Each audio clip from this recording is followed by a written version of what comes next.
All right, you heard Raul Labrador reference it. So what happens next? Governor Little explained at the end of today's session the certified vote is signed by himself and the Secretary of State. There will be 6 copies of the certification made. 2 copies are sent to the United States Archivist.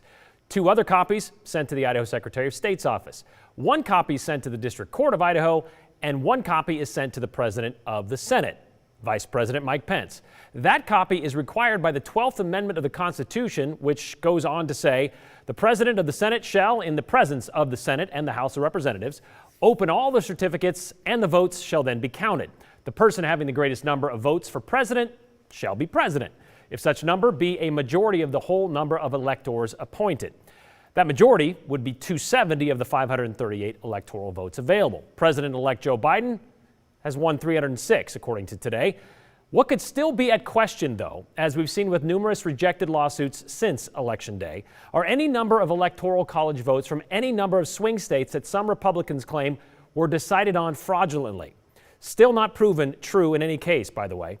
But that does not mean that there isn't still a shot at rejecting this election according to the law.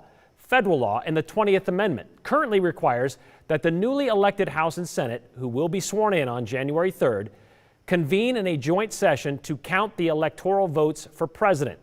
Congress shall be in session on the 6th day of January, succeeding every meeting of the electors. The Senate and House of Representatives shall meet in the hall of the House of Representatives at the hour of 1 o'clock on that day, and the President of the Senate shall be their presiding officer.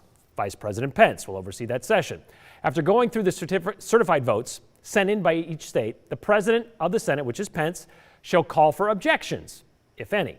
Every objection shall be made in writing, stating clearly the reasons why, and be signed by at least 1 senator and 1 member of the House of Representatives.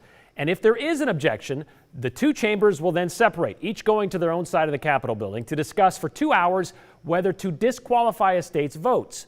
Both the Democratic-controlled House and the Republican-controlled Senate would then have to agree to toss out those votes. If there's a split decision, the tiebreaker is just to accept the votes as they were cast. But both chambers agreeing to toss out votes, well, that hasn't happened since 1824 with the election of John Quincy Adams over Andrew Jackson, who did have more electoral votes at the time. And they would also need to agree to toss out at least 36 electoral votes. We reached out to our congressional delegation today to see how they see this playing out during that January 6th joint session. We wanted to know if they would be willing to sign an objection should one arise. Senators Jim Risch and Mike Crapo both declined our invitation, and we've yet to hear back from Congressman Mike Simpson and Russ Fulcher. Some legal experts say there is a chance we could still see some objections, but they will probably not amount to more than a filibuster, thus delaying the certification of the Electoral College vote by mere hours.